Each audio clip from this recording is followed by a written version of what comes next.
नमस्कार दोस्तों, मैं हूं शिवानी दुबे और आप देख रहे हैं मिरर ऑफ ट्रूथ। इस समय हम नाला सुपारा पूर्व के अचोले रोड पर स्थित उसी विजय लक्ष्मी नगर में मौजूद हैं, जहां पर आज से कुछ महीनों पहले वसई विरार शहर महानगर पालिका के बुलडोजर ने लोगों की जिंदगियों पर कहर बरपाया। इस इलाके में जितनी भी इमारतें थी उन्हें तो धराशाही कर दिया गया, लेकिन आप ये जो मदरसा देख रहे हैं, महानगर पालिका के बुलडोजर ने इस पर अपना कहर नहीं बरपाया, बल्कि इसके बगल में ही संकट मोचन हनुमान जी का मंदिर था, उसे महानगर पालिका के बुलडोजर ने धराशाही कर दिया। जिसके बाद जब ये मदरसा यहाँ पर खड़ा था तो हिंदूवादी संगठन के लोगों में आक्रोश पैदा हुआ और उन्होंने लगातार पत्र व्यवहार करना जारी किया, जिसके चलते अभी तो इस मदरसे को तोड़ दिया गया है। लेकिन हिंदूवादी संगठनों का यह आरोप है कि इस मदरसे की आड़ में कहीं ना कहीं एक बहुत बड़े आर्थिक लाभ को अंजाम दिया जा रहा था। बातचीत करेंगे, जानेंगे क्या कुछ कहना है। सर, क्या कहेंगे? मदरसा तो टूट चुका है, लेकिन फिर भी आपका आरोप अभी भी है। जय श्री राम। मेरा नाम हेमंत श्रीधर मटवणकर है, उत्तर भारतीय विकास सेना महाराष्ट्र महासचिव एवं राष्ट्रीय प्रवक्ता। मैडम, एक्चुअली ये महाराष्ट्र की जो शिंदे सरकार है, शिंदे सरकार ने इन खास जातियों के लिए इन्होंने मदरसे के लिए 10 lakh rupees per year fund जारी किया है। साथ ही में इस मदरसे में जो मौलवी पढ़ाते हैं उन मौलवियों को ये 6,000 से बढ़ाकर वेतन कर दिया 16,000 रुपया, इसी बीजेपी के शिंदे सरकार ने। तो मेरा ये स्पष्ट आरोप है, जब 1 साल पहले ये पूरा इलाका नेस्तो नाबूद हो गया, मतलब मदरसा यानी वो लोग बोलते स्कूल, जो इधर मौलवी थे जिन्होंने बनाया था, वो लोग को जैसे हम लोग मुल्ला बोलते हैं ना, वो हम कट्टर हिंदुओं को नफरती चिंटू बोलते हैं। तो हम नफरती चिंटुओं ने इस पे आरोप लगाया है कि भाई 1 साल तक जब इधर के कोई आबादी ही नहीं इधर, तो किस बच्चों को तुम पढ़ा रहे थे? मतलब इस मदरसे का भी 10 लाख ले रहे थे। नाम के 5 मौलवी जो अस्तित्व में है या नहीं पता नहीं, उनके भी 5 पगार लेते थे। साथ ही में इधर से जो ट्रांजिट कैंप करके दूसरे जगह शिफ्ट हो गए, उधर एक और मदरसा चालू किया रहेगा, उधर का 10 लाख आ रहा रहेगा, उधर भी 5 मौलवी दिखाए रहेंगे, 5 मौलवी इंटू 16,000। तो ये जो पैसा जा रहा है सरकार की जेब से नहीं जा रहा है, सरकार आप और हम है, टैक्स पेयर्स। हम जो टैक्स दे रहे हैं ना, वही सरकार का पैसा है, बाकी सरकार का कोई पैसा बाहर से नहीं आ रहा है। तो हमारे खून पसीने का पैसा ये मुल्ला बनाने की जगह के क्यों जा रहा है?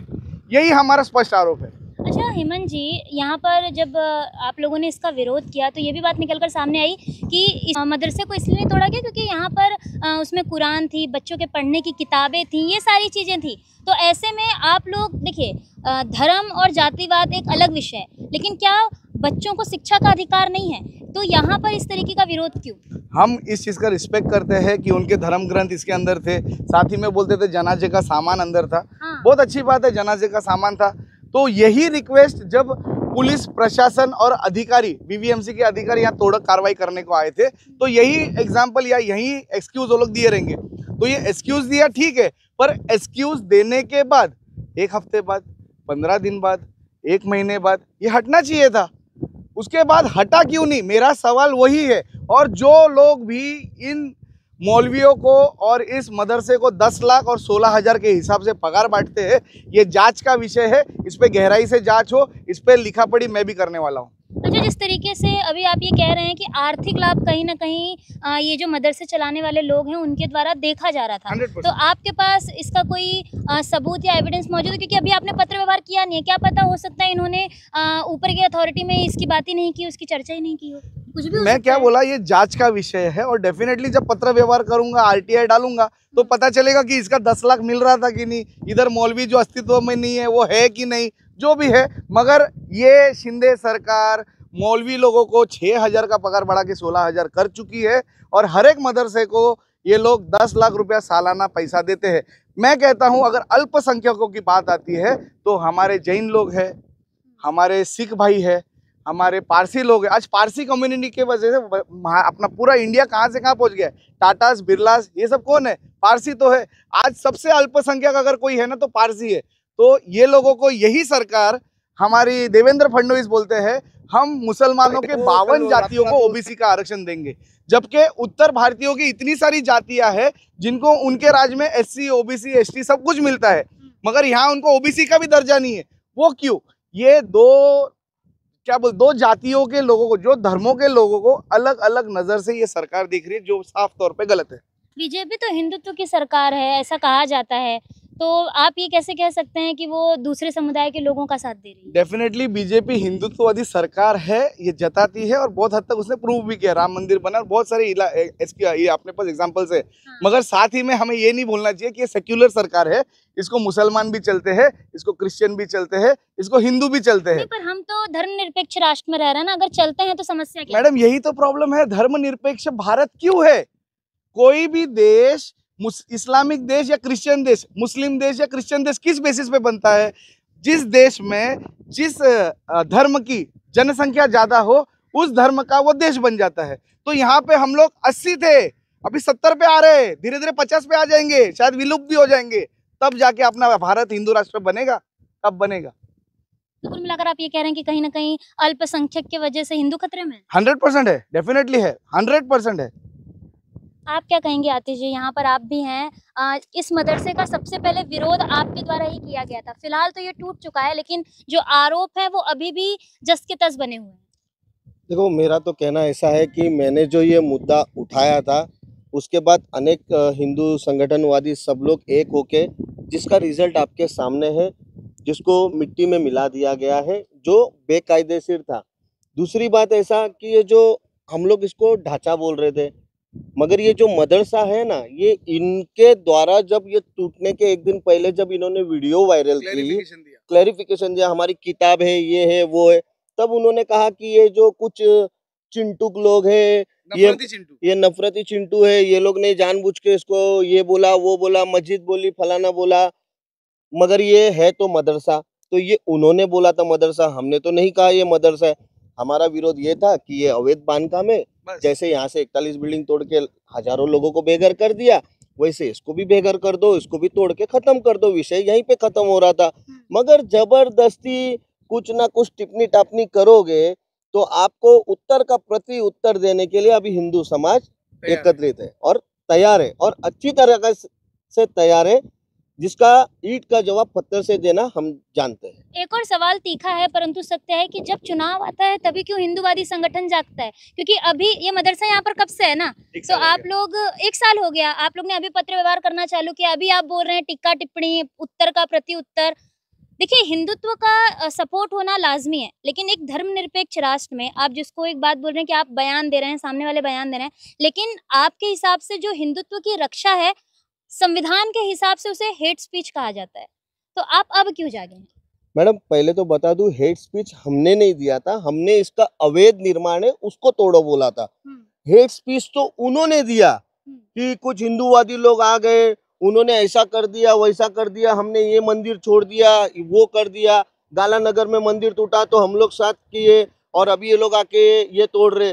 तो भाई, हेट स्पीच किसने दिया? हेट स्पीच तो इन्होंने दिया, हमने तो हेट स्पीच दिया नहीं। हमने कहा था अवैध निर्माण है उसको तोड़ दो। दूसरी बात, आपने कहा कि इलेक्शन के टाइम पे सब क्यों एकत्रित हो जाते हैं, हिंदू संगठन एक साथ आते हैं। पहले तो ये बता दूं, ये पूरी खंडर जगह है, जब से यहाँ तोड़ा तो हम लोग कभी आए नहीं। एक दिन, अभी ये मैं आपको कहूंगा, मगर इसको भी कुछ लोग बोलेंगे कि यार ये तो हवाबाजी की बातें कर रहा है। मैं सच बता रहा हूँ, जिस दिन मैंने ये मुद्दा उठाया था ना, उस दिन 8 तारीख को मैंने ये मुद्दा उठाया था, पत्र व्यवहार किया था।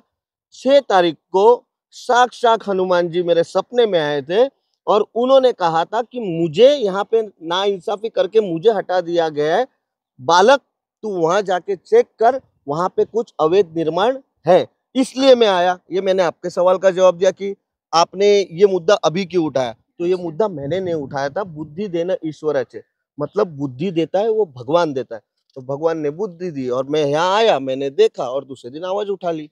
इन 2 धर्मों के बीच जो सबसे बड़ी चीज है महानगर पालिका, जिसे आप लोग नजरअंदाज कर रहे हैं। महानगर पालिका ने सब तोड़ा, इसे नहीं तोड़ा, तो सवाल महानगर पालिका पे उठना चाहिए या इस पूरे विषय को धर्म का मोड़ देना चाहिए? नहीं नहीं, हमने नगर पालिका को भी इसमें कैची में लिया है और नगर पालिका इसका जवाब दे ही है।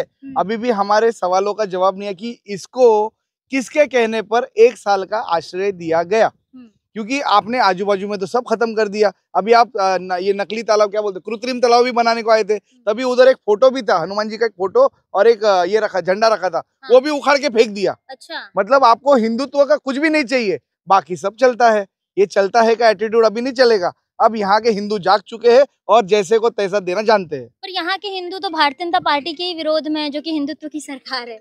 ये तो बहुत बड़ा जोक है कि भारतीय जनता पार्टी, जैसे मैंने पहले बताया, कि एक सेक्युलर पक्ष है, उसको सब कुछ लेके चलना पड़ता है। पर हम उत्तर भारतीय विकास सेना एक सनातनी सोच वाला सनातनी एकमात्र पक्ष है, इसीलिए मैं भी बहुजन विकास आघाड़ी से इसमें आया हूँ। मैं खुद बहुजन विकास आघाड़ी में था, मैं भगवान बहुजन विकास आघाड़ी का झंडा लेके घूमता था। लोग बोलते भाई दोनों को क्या लेना देना। मैं बोला देख, बहुजन विकास आघाड़ी सेक्युलर पक्ष है, मगर हेमंत कट्टर हिंदू था, कट्टर हिंदू है और कट्टर हिंदू रहेगा। क्या कहना है?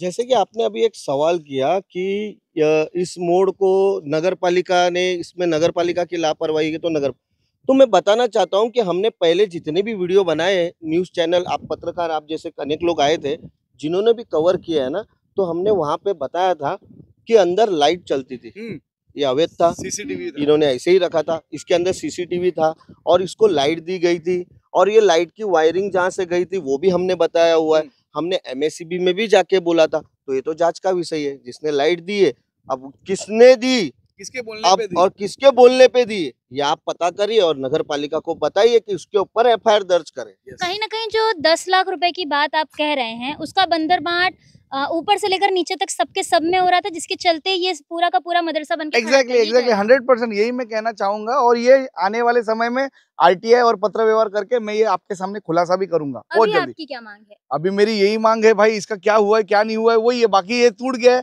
हमारी हिंदुओं की सबकी जीत हुई है, हिंदुओं ने विषय उठाया था, वो संपन्नता पर लेके गए बस। कुल मिलाकर दोस्तों, यहाँ पर जो आरोप है वो साफ है कि कहीं ना कहीं वसई विरार शहर महानगर पालिका और साथ ही साथ कई लोग मिलके इस मदरसे के चलते आर्थिक लाभ उठा रहे थे, जिसके चलते ये जो मदरसा है ये बनकर खड़ा था। यहाँ पर 41 इमारतें टूट गईं, लेकिन इसे धराशायी नहीं किया गया।